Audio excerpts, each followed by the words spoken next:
Abordar la pregunta, el cuestionamiento que nos formulamos en esta mesa de trabajo, y para seguir en la dinámica que ha marcado mi antecesor en la palabra, quisiera ser enfático en reconocer, antes que nada, los altos valores humanísticos y fines éticos del sistema adversarial.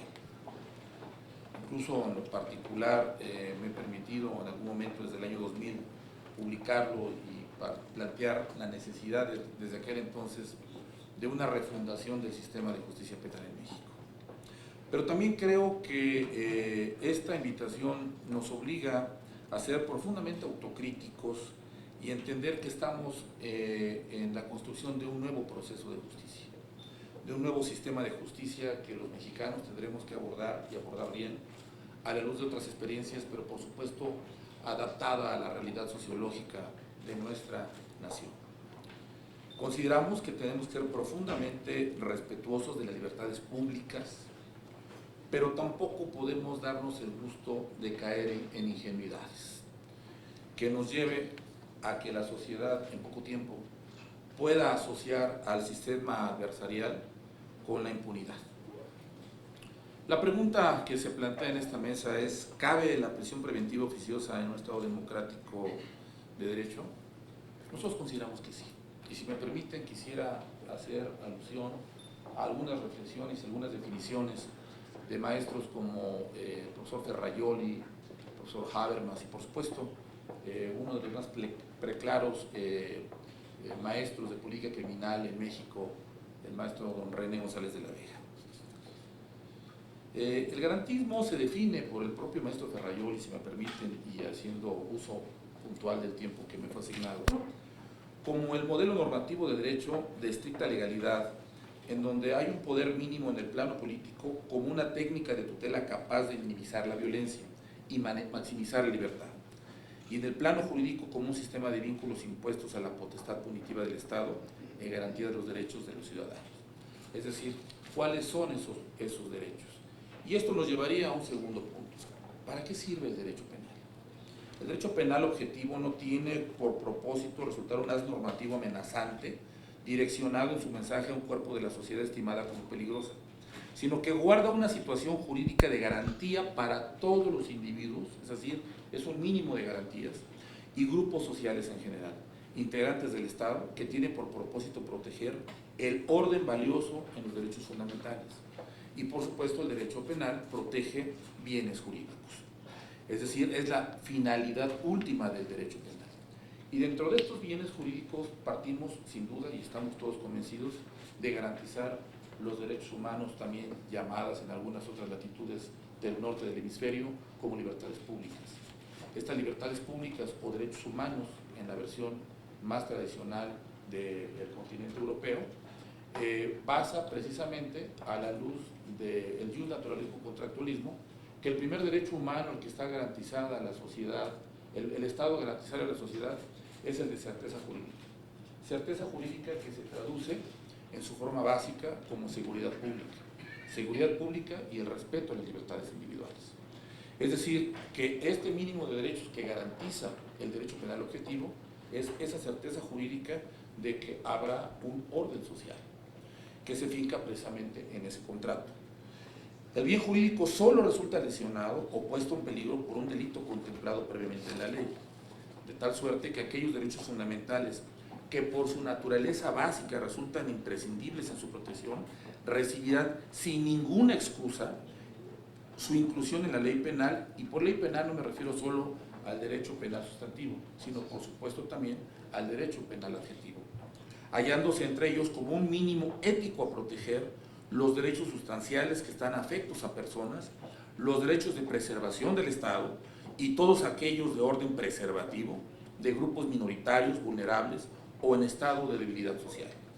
En caso de colisión de derechos fundamentales, nos dice el maestro Ferrajoli, que coloque un derecho protegido frente a otro, el legislador, es decir, la soberanía, deberá realizar un balance de razones con base en la proporcionalidad y la procedencia, con el fin de decidir la punición o no de determinada conducta bajo aspectos que admitan alternativas diferentes a la de la no penal. La ley penal de una comunidad nacional considerará una clasificación criminológica de las figuras delictivas para distribuir estas competencias y jurisdicción según se trate de los delitos que afecten la seguridad nacional, la seguridad pública, el patrimonio material y moral de las personas públicas y privadas y la vida en comunidad local en general. Tenemos que entender que si bien el anhelo es que no hubiera un derecho penal que lleve a prisión a los particulares, hasta hoy también tenemos sabemos que aún y cuando hay algunas teorías abolicionistas no han dado los frutos que se esperaban. Y tenemos que ser también profundamente realistas en que hay nuevas amenazas en el ambiente que hoy nos rodea, que van más allá de una delincuencia convencional. Hay delincuencia de manera altamente lesiva a los intereses de los particulares, a los intereses del Estado, que evidentemente requieren un sistema paralelo, un sistema especial, como existen en todos los estados democráticos y avanzados.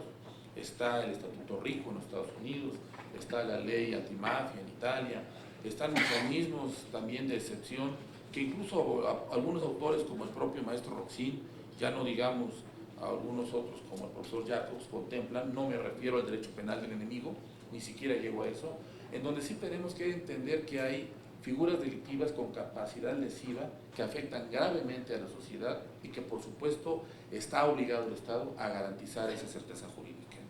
Tenemos que reconocer al agresor y enfrentarlo fortaleciendo bien a través de medios adecuados una respuesta a la mano viable y sustentable. De igual manera tenemos que entender que por lo emboscado y difuso de estas nuevas agresiones se torna a nuestros medios legales e institucionales de reacción a veces ingenuos o ineficaces, nos dice el profesor Habermas. Su modificación para tratar de empatarlo con las dimensiones del embate se ha montado en el simplista camino de cancelar, limitar, menguar el catálogo de garantías y derechos fundamentales de todos, nos dice el maestro González de la Vega, generándose únicamente perjudicar al ciudadano común y corriente, pero no al transgresor internacional y agresivo. No dediquemos trabajos interminables en construir leyes completas contra la delincuencia organizada, que tan solo cobran obsolescencia al momento mismo de su nacimiento y resultan perturbadoras de los esquemas tradicionales de justicia. La nueva estrategia debe mirar a proteger los bienes fundamentales. En conclusión, me parece que sí tenemos que pensar en que ciertas conductas delictivas requieren la prisión preventiva oficiosa sin que por ello se vulnere el Estado de Derecho. El Estado de Derecho, como hemos visto en este vuelo en breve, nos da la pauta de pensar que tenemos que tener imaginación, tenemos que tener responsabilidad frente a la propia sociedad y que tenemos que dar respuestas concretas a peligros inminentes y que se materializan día con día. El planteamiento que nosotros pensamos es que tenemos que explorar estas posibilidades. No se trata ni de generar un derecho penal de autor, no se trata de la expansión del derecho penal ni del terrorismo penal, pero sí asumir con responsabilidad estas nuevas manifestaciones delictivas que ponen en riesgo gravemente la seguridad nacional y por supuesto la seguridad pública, que afecta gravemente en el ánimo de los ciudadanos. Será cuanto por mi parte, señora senadora. Muchas gracias. Muchas gracias, doctor Gustavo Salas. Y bueno, pues justamente de lo que se trata es poner en el debate, como podemos ver, las opiniones. En sus comentarios advierte que si cabe la prisión preventiva para ciertas conductas delictivas, sobre todo entre las amenazas que se encuentran ante expresiones de delincuencia lesiva, y que tendrían como fin dar certeza jurídica y garantizar las libertades individuales de las personas.